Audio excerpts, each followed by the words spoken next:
Due to the themes of this podcast, listener discretion is advised. Lock your doors, close the blinds, change your passwords. This is Secrets and Spies.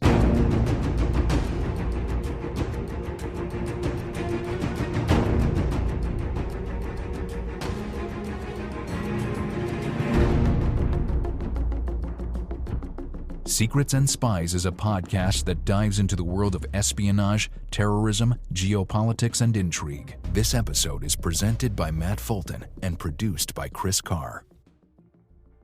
Hello, everyone, and welcome back to Secrets and Spies. On today's episode, I'm excited to welcome Kashif Hussain. If you're an avid reader of the spy genre, you may already be familiar with his work. If not, Kashif is a prolific reviewer for the blog BestThrillerBooks.com, where he's covered hundreds of spy novels from all the famous authors you know, and likely some you don't know yet. I've wanted to have Kashif on the podcast for a while. As a writer in the genre, I find his perspective as a voracious reader really fascinating and valuable. We had a loose, winding chat about different trends and audience tastes in the genre, what excites him when reading a new novel, and issues around artificial intelligence in publishing. I enjoyed this conversation a lot, and I hope you will too. As always, a couple house cleaning items first. I want to thank all of our listeners who are currently supporting us on Patreon. If you're not currently supporting the show on Patreon, please consider doing so. It's super easy. Just go to patreon.com/Secrets and Spies. Depending on the subscription level you choose, you'll receive a set of Secrets and Spies coasters or a coffee cup. By subscribing, you'll be directly supporting this podcast, and thus we shall remain forever in your debt. Your generosity helps keep this podcast going. All right, thanks for listening. Let's get started. The opinions expressed by guests on Secrets and Spies do not necessarily represent those of the producers and sponsors of this podcast.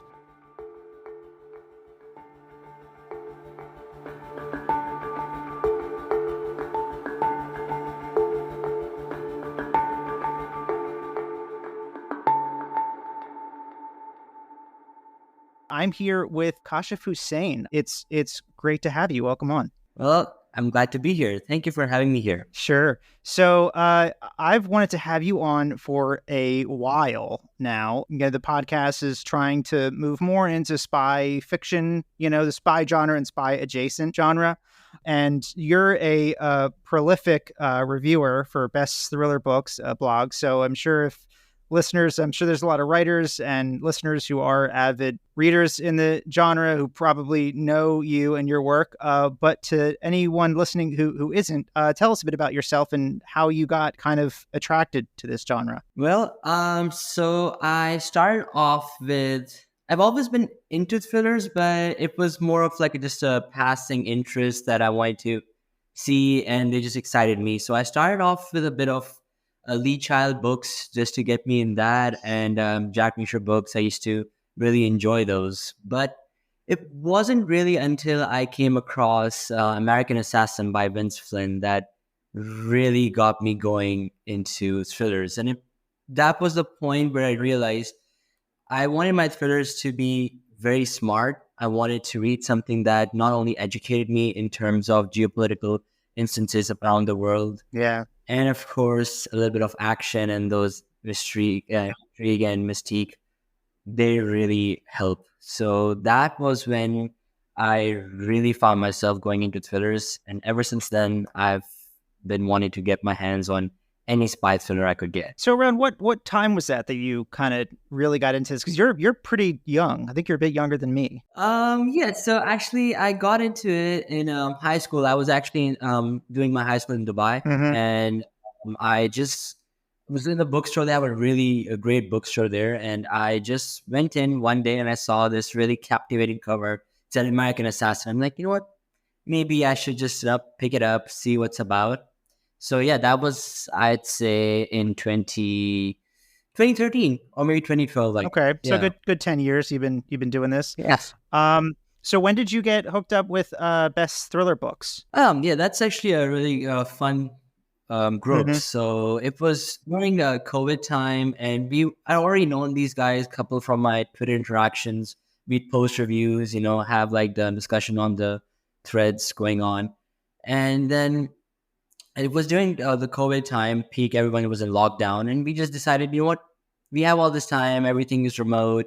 We're just we're reading all these books. Why don't we have like a consolidated effort and go from there and see what we could do? Because for us, it was about reading. We just really enjoyed coming together and discussing books, discussing thrillers. So with the team, especially James Abt, he really spearheaded the effort. So with him, we decided to come together and see what would happen, and that was bestseller books. So do you guys split up generally like different kinds of books in the genre? Do you each kind of prefer? Yeah, I think that's really one of the things that makes bestseller books so widespread is one of us would be, we had our niche in the thriller genre, of course. So someone would like go into spy thriller, someone is more inclined towards the crime spy, I guess, a bit of a murder mystery there. So yeah, that's where we've diversified, and then we consolidated that way. Okay, great. So how many reviews have you done by now, do you think? I've lost track, to be honest, but I'm pretty sure. Do you mean in bestseller books specifically, or like all I've been doing before then as well? Either or. We can go with best thrillers, and then if you really want to look back, a retrospective, whichever you want to do. You know what? I'm keen to think at least it's going to be about 500 books or more by now. Okay. So that's really what, why I figured you have such a, I'm a writer, so that's kind of where I look at the genre.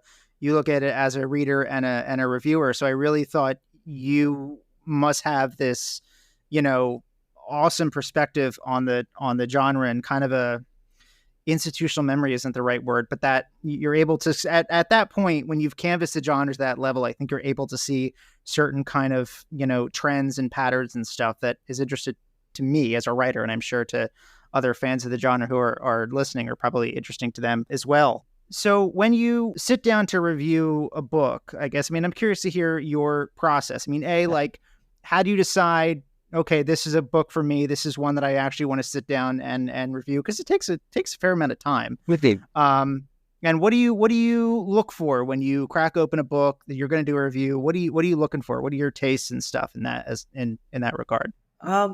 For me, I tend to go for books now that have a bit of authenticity to them. It's not, because a lot of times I've noticed books, we get caught up in a very generic view of the world, not more in terms of seeing how the situation is on ground, but just from a 5,000 feet up in the air view. So with that, I used to go into thrillers. I didn't have that perspective back then. I was just getting my hands on anything back then. But now it's more in terms of having books and reading books that really make you feel for the characters, and you feel that those characters could actually be someone who's actually going through something like that right now as we're reading it, and not something that's just, you've painted a person out to be the most idealistic person, and, you wake up out of the book and you realize, well, it's good, but yeah, I don't see that happening. So that's what I usually look for in a book, especially now. Right. So you're more into the more grounded sort of portrayals of espionage. Exactly. I prefer my characters to be more, not in terms of knight in shining armor, but rather knights in a bit more, very armor, that they've seen the good, they've seen the bad, and they're not all good either, depending on who you may ask. But at the end of the day, they'll still do what they think is right to, go for their agendas. Yeah. So a big interest of mine is, and I've had Stephen England on here, as a good friend of mine. I've had him on here twice now, and we've talked about this plenty offline too. But a big sort of interest of mine is the ethics of writing in this genre. That is something I try to pay attention to in what I do. I look at it this way. So I think for most people that reading these books, right, is the most kind of concentrated, comprehensive look at the world of intelligence, geopolitics, foreign cultures, foreign countries that most people will ever sort of get. And so in that regard, I feel that writers have a duty to, yes, there's a degree of fantasy and escapism in all these books. When you open a book, you're doing it to have fun, right? But at the same point, I think there's an obligation that writers have to tell the truth and to portray the world exactly as it is. Because I mean, if you write all your books, and from what I hear you saying here, I think you're kind of interested in the same things. If you write a book where it's like one kind of superhuman action hero character who can just go solve this, complex geopolitical issue in 300 pages, I think people then look back at these issues that they're facing in the real world and think, why can't we send, I don't know, a guy with a Glock and some Semtex to go like fix the cartels, So that's why I think like show the world for as complicated and as gray and messy as it is. How do you feel about that? I think you've nailed the point very well. That's exactly what I look for. For me, I'm actually really happy with the character because if I've had characters that I've been following along in the series for a long time, and at the same time, when it comes to having like a good pace of the story, I appreciate it if the spotlight goes on a character and the character going through even at times, some fantastical odds. But for me, what really makes or breaks a book is how the author approaches the issues that the characters face. Sometimes I've come across characters that even if they're just going around doing things that you wouldn't normally expect of yourself, there's still a certain degree of realism and a bit of fatalistic kind of point of view that makes you think, you know what, I feel bad for the person doing it, even though he's going through all these odds. You feel for the person that the person's not really enjoying per se, but feels it's more of the duty or something to just push past through.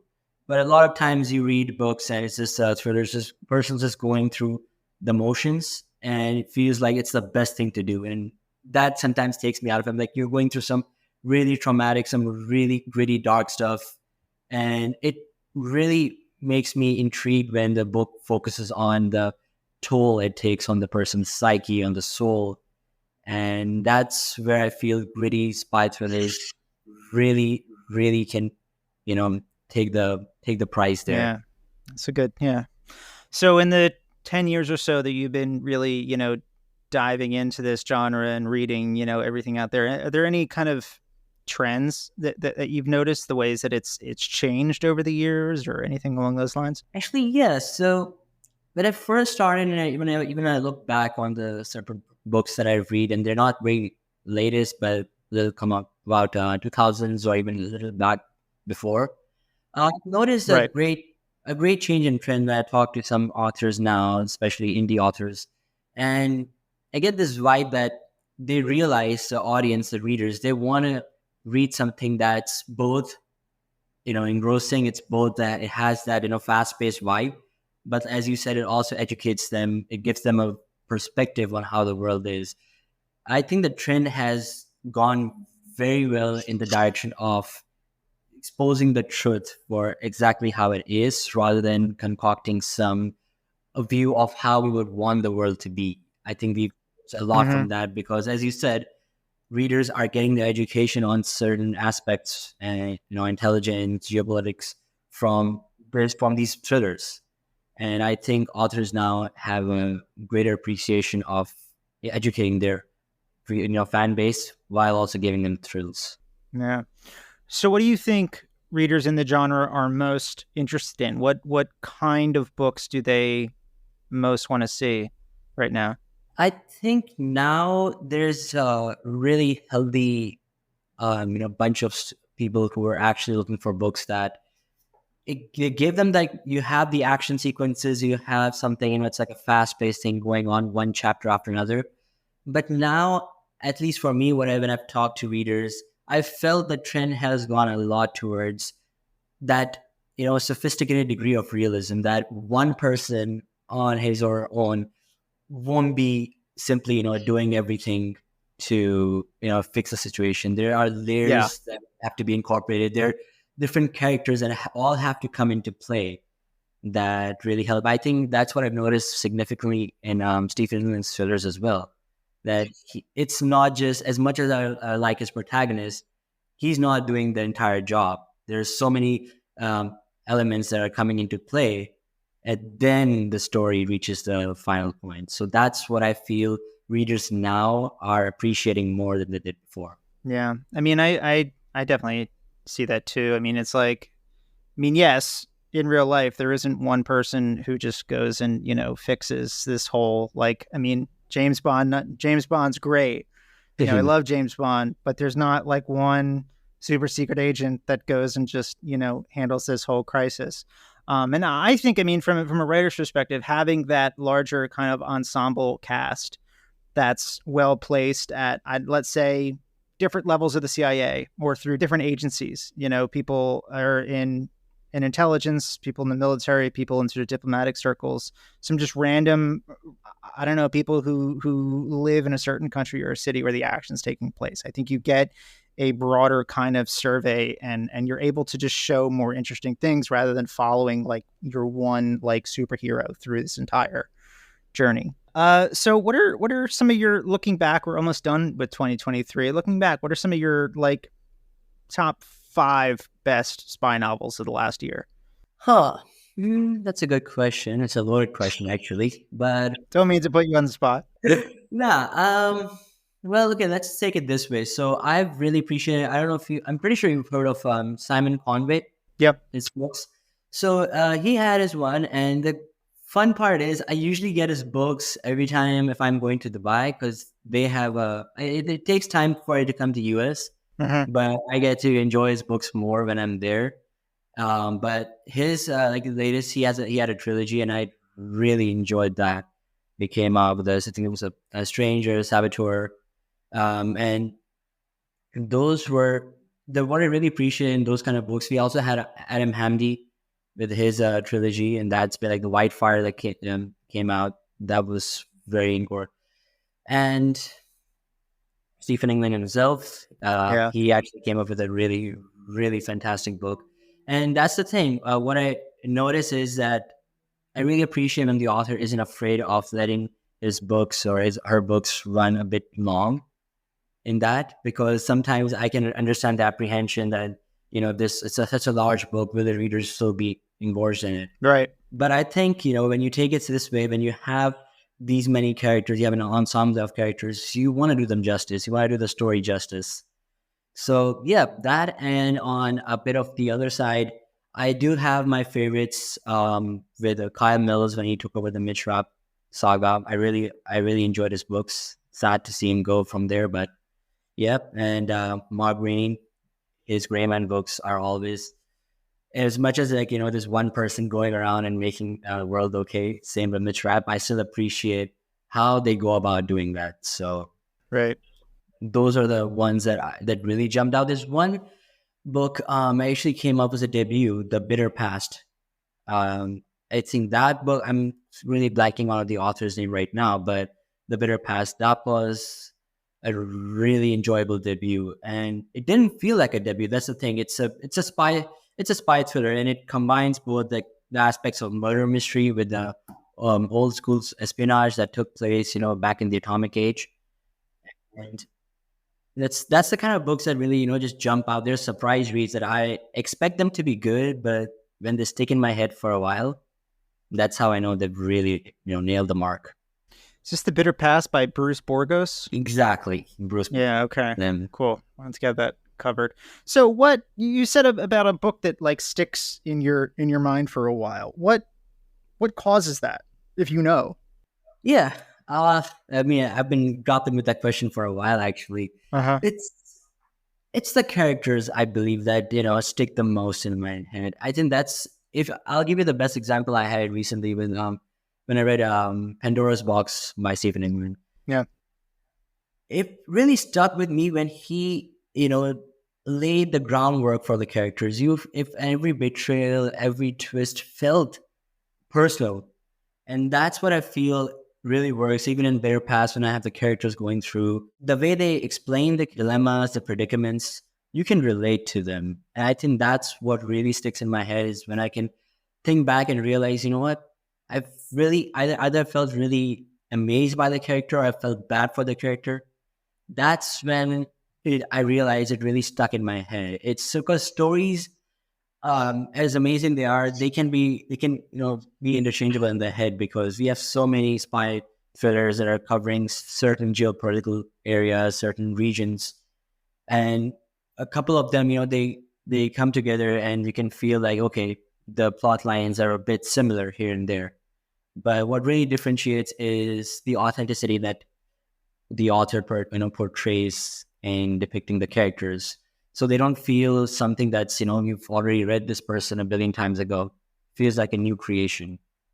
Yeah. And that's what really sticks in my head that way. Yeah. Well, that's good. That's definitely good. I'm reading David McCloskey's Moscow X. Yeah. I'm in the middle of that right now, and I'm really enjoying it. And he's one that his characters are kind of really stand out. You've finished it, right? You have a review out on it. Yeah, I do. Yes. What did you think? Give us a little spoiler-free teaser. So exactly the good thing you picked that book, because that was one of the books where you really get into the characters. Every character they had, from the station chief to the spies that are in the heart of the operation, they weren't using their like that charisma that's there. Okay, they make everything okay, or there's like this huge bunch of action that they're dodging bullets all through the pages. Yeah, it's more about that anxiety that resides in you, that you feel, okay, is this character gonna make it through, or do I even trust this character? I actually felt that for the protagonists of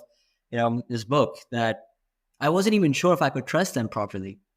Because that's what when the author puts those seeds of mistrust and a little bit of anticipation that, okay, things are what they seem, so you start doubting what you've come across. You don't take anything for granted that way. Yeah, I think that's exactly what I really appreciated about Moscow 10. It just got me thinking, and I really likened this book to Jason Matthews' Red Sparrow series. that's fair. Yeah, Because even that book, those series, what I really appreciated and what I drew a parallel between was the emphasis on espionage tradecraft. It wasn't something that you actually could, everything resided not only on some fancy gadgets, but on the ability of the good guys and bad guys to sell what they're trying to, what their agendas are. And that's what I also gleaned a lot from Moscow 10. It just felt like you couldn't really pinpoint one person within the roster and be like, this is the worst guy or this is the worst gal ever. They all had layers. Yeah. And that's what stuck with me in that. I think it's one thing that's really stand out with David. And I guess this was true of Jason Matthews too. But I think David really does female characters really well, which isn't entirely common in this genre. I don't know if you have any thoughts on that. No, I think that's one of the major points I've discussed with a couple of my friends as well when we were discussing. And I noticed that too before, and actually that's a good way to have a trend there as well. That's what I've noticed in a recent trend as well, that before it's just felt like something felt a bit off. Either the female characters had to be completely badass, that they would just go around, they would be the most badass shoot 'em up personality, or they'd be the most submissive ones that needed a lot of saving throughout. I think that's one of the things I noticed in the first, when I read at Ludlum's Born Identity. One of the things I love that series, especially even like the latest ones. But I noticed that trend in this first one, and then actually the female characters were rather relegated to have more of a moral support for the main character. But as you said, David in Moscow 10 and even Jason Matthews, they really give layers to the female characters specifically, that you feel, okay, there's more to it. It isn't something you've read before. They don't, and that's what you expect when you're reading someone stuck in the situation. You're not expecting some other character to come and save them. You're expecting them to do something ingenious, something creative. Right. And I think that's, you're absolutely right. It really stands out that way. Yeah. So I guess, again, lingering on this discussion about trends in the genre. I mean, I'm indie self-published author. Kind of just have always I haven't really tried to do traditional publishing. I mean, I saw, looking at Active Measures and what I had, I figured like there's no way that, I was going to have much luck doing this traditionally. So I figured I'll just do what I want. Stephen England is an indie author too. How do you see any kind of breakdowns between traditionally published and indie authors? Any kind of things that one side does better than the other? I think the way I've noticed is that they cater to different audiences. There's a different niche in the audiences group that they cater to. For indie, I've noticed that it's very different when you talk about your book. I'm actually in the middle. I started, but then I got caught up with my work. But Active measures? yeah, active measures. Oh, Yeah, cool. yeah. All right. So, but yeah, so that's the thing. Even I noticed, like even like the first few pages, I just noticed one thing that, and it goes to indie authors as well, that you're not really. I was not to say to afraid, but you're not really that apprehensive about tackling certain, topics that would really be uncomfortable. You're tackling matters from a different perspective. Because if you read a bit of the traditionally published books, you can sense they focus more on just getting the work done in terms of the character, or there's like an agenda to it, and Mm-hmm. they really are knight in shining armors, I would say. Nothing really bad about that, but The characters of traditionally published novels. exactly, the characters in traditionally Okay. published novels, they have a bit of that knight in shining armor, that you don't see them morally compromised as much. So, and I understand that, sometimes when you're reading, you want to read someone that's, completely idealistically the best character you want to read. Even when they're doing something bad, you'll still feel, okay, you know what? I support the guy. But in indie books, I've noticed this really good idea of morally compromising the protagonist, that it's not that you're going to hate them, but you're going to feel a degree of hesitation when you're wondering, okay, they did this. I'm not really sure if it's the right thing they did, or if they handled it the right way. I wouldn't say the right thing. Ultimately, that is the goal of protagonist, to be a good character. But if they did it the right way, you would have some qualms about it. I certainly do when it comes to indie books. And I actually appreciate that. When I talk to some of my reader friends, they always say, you know what? We appreciate the books that just tackle the straight route, but then we also really have this new urge to read more books that kind of put the protagonist in uncomfortable positions that you wouldn't go in a normally traditionally published route. Yeah. You said that there's some topics that you feel that would be tricky to tackle in a traditionally published novel in the genre. Can you say anything specific about what kind of topics, and maybe why that would be tough to tackle? Yeah, so just as an example, there is one when we're focusing on Middle East region, Yeah. and we have this, at least for what I read before, and I'm coming to understand it a bit more, is it's a bit straightforward to give to like make all the good guys from a certain region and then just paint them all in a bad way without giving more of a reason as to what got them in there. What I feel indie authors do a do a good job at is that they actually focus a little bit on the Middle Eastern side as well, to show there are people there that they're going through the hard stuff. They haven't gone over to the dark side. They're still trying their best Yeah. to make to make something good out of it.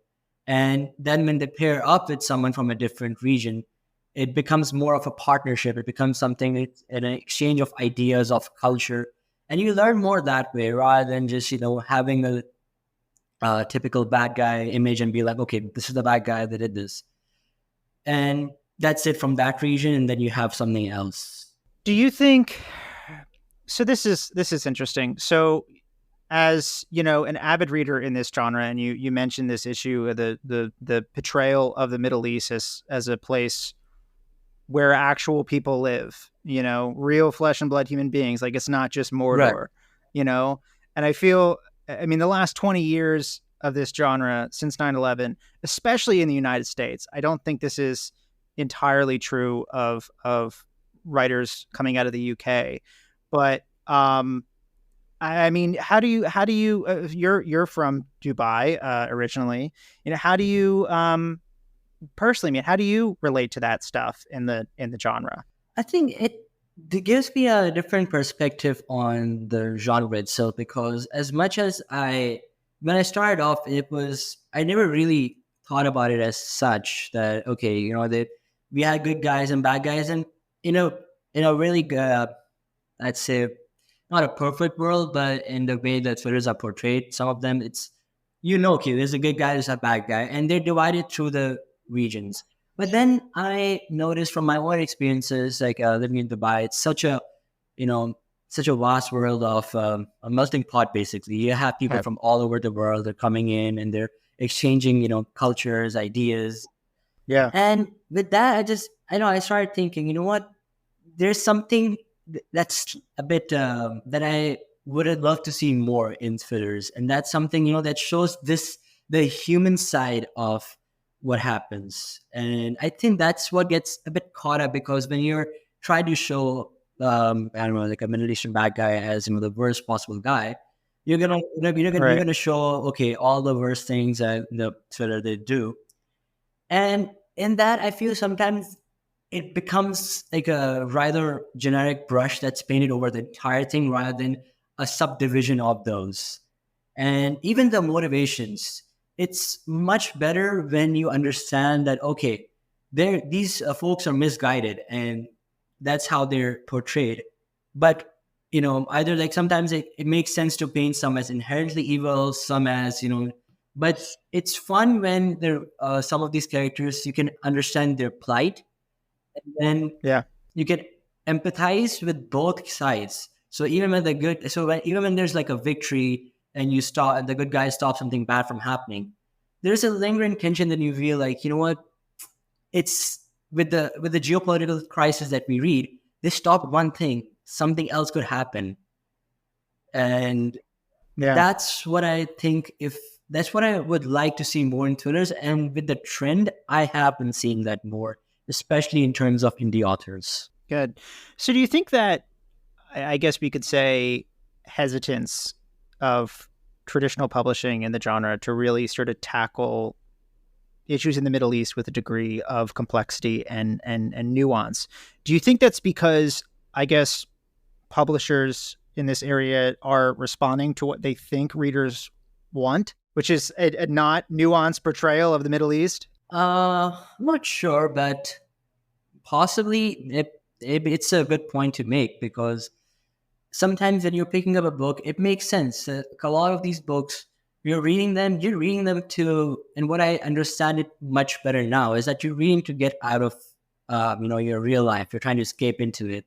And it makes sense Right. there's like a long-standing book series that are running now. It makes sense that they want to hold on to the fan base that they have now, which means they want to have books that, okay, it's a rather straight arrow. But then I think there's the emergence of such like readers who want a little bit of the taste, as you and I have mentioned. That's something fairly new that I've noticed. That I thought I was the only one at that point, that I got to interact with some more people, and I thought, okay, I got to meet more like-minded folks like that.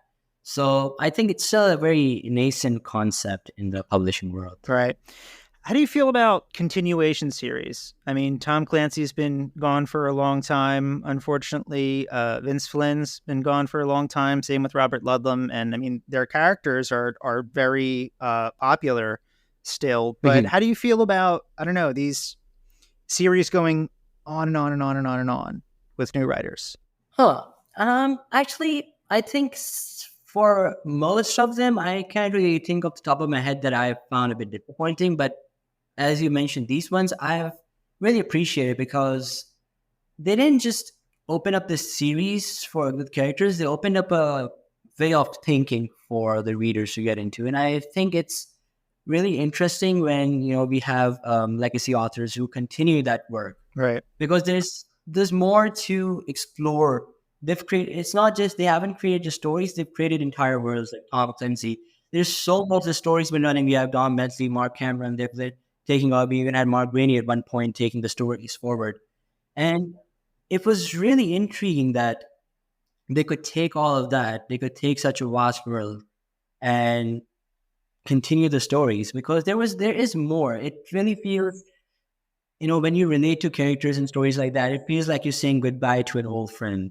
Right. Or like a lot of old friends in that way. But same with Vince Flynn.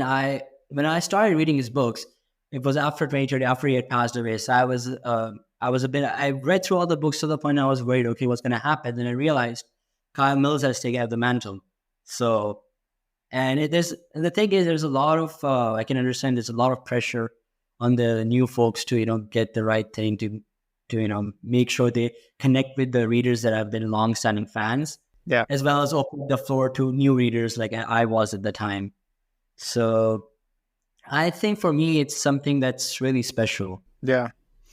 Well, that's good to hear. What books are you most looking forward to in 2024 in next year? Well, off the top of my head, we have the continuation of the Mitrap saga by Don Bentley. I really want to see how he takes over with that. I said I'm a huge Greyman fan, so we have people coming in and I think from what I read in the synopsis, it's tackling artificial intelligence. And that's something I really want to explore more in the thrillers. I want to get to you about that next. Yeah. Yeah, I think off that, see, that's always a loaded question because if I start naming them out one by one, we're gonna be here for like 2 hours at least. Yeah, that's a bit long for a podcast. Terry Hayes is coming back with a sequel to Iron Pilgrim next year. See, is it in my mind? I'm like, okay, this get shuffled there, but that one I am really excited about. Yeah. Iron Pilgrim what a fantastic book. Yeah, really, really blew me away. I mean, that came out the same summer that Part 1 of Active Measures did, and that was like everywhere. Yeah, I think it's really cool when you see, I don't know, an author sort of come out of nowhere with a big original kind of debut. Like David Mikloski had that with Damascus Station. I.S. Berry has that right now with The Peacock and the Sparrow, which is on my list. I haven't gotten to that yet, to my shame. I need to. And then, yeah, Terry Hayes. So let's go to the AI thing. I mean, so you studied artificial intelligence in college. So you actually, unlike most people, actually know what this is and know what you're talking about. So, with that background, with the knowledge of how this stuff works and what the potentials are for it, how do you feel about the role of artificial intelligence in novels in this genre? I guess as a potential plot issue, because it will be, and then the potential to be used to create these novels. How do you feel about that? Oh, actually, that's a good question.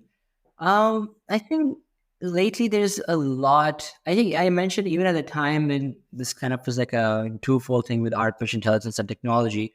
It was during the COVID time, and I was really wondering, and when everyone was, dead set on masks, how will that be incorporated in thrillers? Yeah. It wasn't incorporated as much as I thought, because when I talked to some folks and I got their gist on it, they were like, we want to escape the harsh realities. And I understand that. But I also feel that, I used to think, okay, how is it going to be? Let's say if we have a CI operative or an operator is going through, some really behind the enemy lines. He has a mask now. How is facial recognition going to catch that in the beginnings? I mean, that would be like a loophole in that, something to explore. But at least I've noticed that AI, they're a bit more accepting of, where it's leading. They're even more speculative. There was a book, The Sandbox by Andrews and Wilson. Okay. So so they come from the AV background, and they've written this amazing book. So it's about, we have a detective who's actually investigating an AI bot that's, has a murderous tendency going on. And with that, I think it's, especially if you take in consideration of espionage thrillers. I don't know if you've watched the newest Mission Impossible that came out. I have, yeah. So I guess we can go into it's been out for months. If you're listening and you haven't seen it yet, I don't know what to tell you. So go ahead and spoil it if you need to. I took the first show, so I'm just saying. But, I mean, not to go into too much spoilers, but I think it's out now everywhere that Tom Cruise in this movie is battling an AI entity, artificial intelligence. So I think with that in mind, and even the movie, when they portrayed it as such a menacing character, I think that was to me, the most accurate description of in a portrayal of AI as of yet, because it's not something, you're not really going into some, Terminator style frenzy, but it's just something because right now the currency is information and data, and not something that's being fed into AI every single second. So with that in mind, if you have something that we've usually seen in thrillers right now that, okay, they're being used by some, like an evil person to, who take over the world. There's AI algorithms, machine learning algorithms. So I'm really enjoying those, and I really appreciate that they're not really putting it out into the science fiction, genre as of now, because it can very easily become something like that. Yeah. But as long as it's being used as a tool and something even more menacing, if it's just something that, becomes sentient, I really want to see that explored in a espionage thriller where you have a spy who has no idea that he or she is being manipulated by an entity that will everything about it. That's really, I mean, if you think like that kind of manipulation, that inability to know what's real, what's not, who you can trust, who you can't, that you could get with a rogue, malicious AI. I mean, that those themes and that stress, that insecurity, I think really speaks to kind of the heart of the themes that you see in the genre, going back to Le Carre in the 60s and stuff. You're right. Yeah. Something that I haven't attempted to write with an AI as a character, as a plot device, but something that I've thought about that would potentially be a struggle. I don't know. I get really kind of, to my downfall sometimes, I get really wrapped around the axle of how would this be in real life? Like, if this were to actually happen in the world, what would it be like? What would happen? And the question that I then ask myself, with a sentient rogue AI, the characters, but also me, and having to think up this story and write it and decide what the AI would do in real life, we'd be dealing with strains of logic, that would be as understandable to us human beings as Shakespeare would be to a golden retriever, And so I have a really hard time wrapping my head around, like, what do I even show? What is it? Obviously my brain is human, so I can't think like a, omnipotent evil AI. I don't know if you have any thoughts on that, how to portray it most realistically. I mean, that's right now, I think that's one of the things we consider, that we try to paint AI as an omnipotent the entity right there. But we, again, what we need to consider is whatever that's being fed into AI, it's coming from the human mind. It's coming from human thoughts and calculations.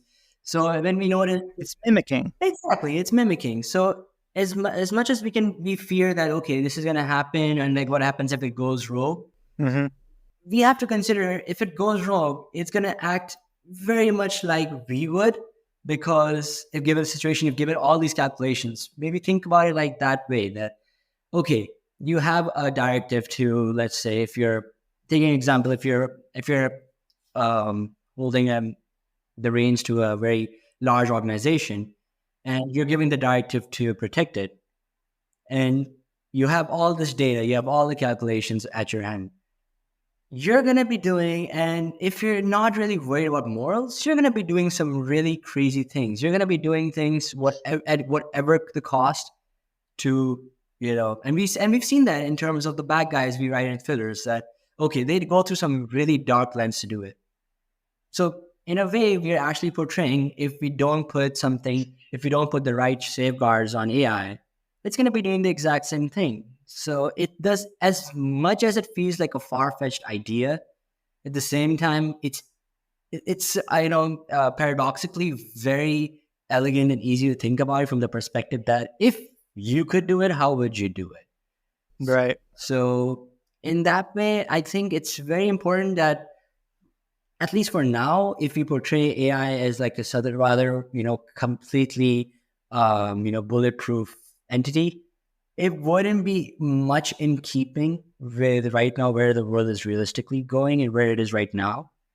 But if it's being utilized and shown as a tool, and if, let's say, there's a ghost in the machine kind of idea, some faulty code that snaps, that will be more realistic to show. And then you have a human bad actors, and then you have what they're using that doesn't have, that's unhinged, that doesn't have any limits. And I think that in a spy thriller would be much more interesting to read. So good. I'll tuck that one away for the future, maybe.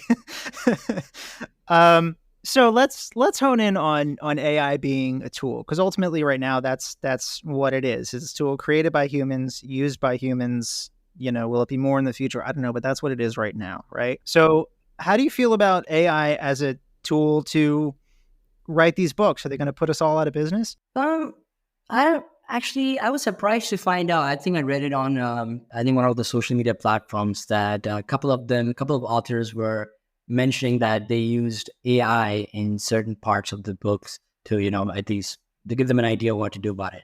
And then there was like a huge discourse over it. But I think at the same time, it's a matter of creativity. I'll give you a very simple and a very silly example. So I was once, I think I was using the Google Bard or ChatGPT, one of those, and I was just sitting in my class at the time, getting bored.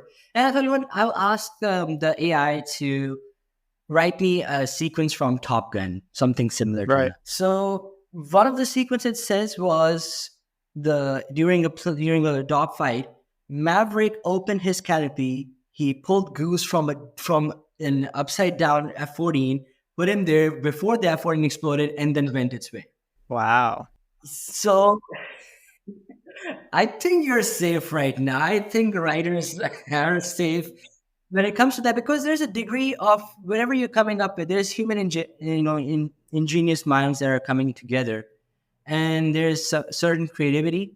But then I think right now it's the human mind that knows most before, like there's a line that crosses from creativity to what I just mentioned, just goofiness. Yeah, I think what you get then there is the issue of taste, which AI yet anyway hasn't really been able to replicate. I mean, ultimately writers are arbiters of taste. There's a filter there of I don't know, it's hard for me to describe, but all these kinds of visions and information lurking around in the back of your head as you're writing.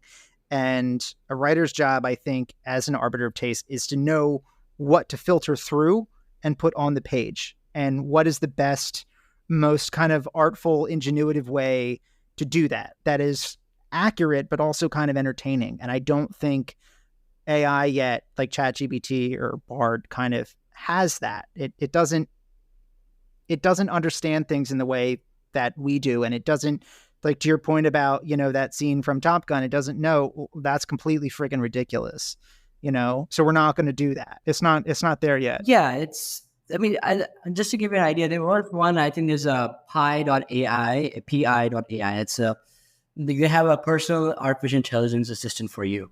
So that unsettled me a bit, because then if you go onto it and you start, it's like basically it's gonna keep track of your personal day-to-day life. It's gonna be your diary basically. And the way it talks to you, it's very eerily human. Yeah, it wants to know more about you. So there are ways where they're programmed. They're different now. If you've moved past GPT and like ChatGPT and Bard, because as much as they're being used now, we have so many other AI things that we're using for typewriting. We're using them for personal assistants. But at the same time, it's still everything that it's learning, it's learning from us. So I'm pretty sure this Top Gun thing that it found, if someone probably wrote it as a joke on Reddit or something, it's scouring through the internet. It's thinking that it's fine, but it has a long way to go, and it requires human intervention, as you mentioned, to know whether it's something that it's creative or it's silly. Well, that's where the mimicry comes from. It trawls the internet, and to your point, if that scene was written by someone on Reddit, it doesn't have the context that a human would to know, well, that's ridiculous, that's like a satire of the series, I'm not going to write that in a serious kind of way. Right. Yeah. I mean, the labeling is a huge thing that, as I mentioned, that requires human intervention. Right. So any what kind of AI assistants out there that you think are kind of, so I would never use AI to write a scene. 1, it wouldn't be good. 2, it wouldn't sound like me. 3, that's cheating. And I think you're just you're expecting the worst of your readers if you think that that's going to fly and that's something that you want to put out there, But I think there is some utility there as far as grammar. I screw that up sometimes still. Or even if there's a scene that I have that this isn't quite what I want to say, but I'm able to describe how it's not what I want to say, but I don't know the right way to say it, I'll pop that paragraph in and be like, I don't know, what do you think of this? And it'll give me some options back, and I choose whether to accept those options or not. So what do you think are some of the best, I don't know, AI-driven resources out there for a writer working that needs something along those lines? Actually, I'm not really familiar. I wanted this weekend to I wanted to go over some of those things over this weekend. Sadly, Saturday was a rather busy day for me, so I never got into it. Man. But I'm pretty sure there are a few as to what you mentioned, because there are AI right now, as you mentioned, you're using it as a tool, and that's how it's going to be. So I'm quite sure. I mean, right now, even before AI, we had Grammarly that you could plug it in, but now we have AI for that as well. We have Grammarly with AI on its own. We have other things that are going into it, specifically not Grammarly, but other AI models that are doing the same. So, and right now, I think even like for videos and deep fakes and audios, it's all AI models. So there's so many tools out there now for writers, and it's up to the writers themselves to know how to utilize them. So I don't think right now there's any shortage of tools, and I'm pretty sure there are plenty of resources like that for authors to use, but just about how you use them. Yeah, well, that's good to know. Anything else you want to touch on before we wrap for today? No, I think we had a pretty good conversation. I'm just letting you know I'm excited to read more of Active Measures. Thank you. Well, I'm excited for you to read it as well. I know your knowledge of the genre, so what you see in the book based on your kind of unique situation that you have is very excited to see that. So, Kashif, where can listeners find more about you and your work? So I'm pretty active on social media platforms, on Twitter, Facebook, Instagram, and part of Bestseller Books is also there. So I usually tweet my reviews there. And we have a Bestseller Books website, bestsellerbooks.com. And there you have a multitude of resources about the reviewers themselves, all the books, their bios, and even the authors that we've worked with. And yeah, so you're guaranteed to get a lot of books that way. Great, thank you. So we'll have all those notes, all those links in the show notes. Kashif Hussain, prolific reviewer in the spy genre at bestthrillerbooks.com. Thanks so much for coming on the show. Thank you for having me. I really enjoyed this talking to you.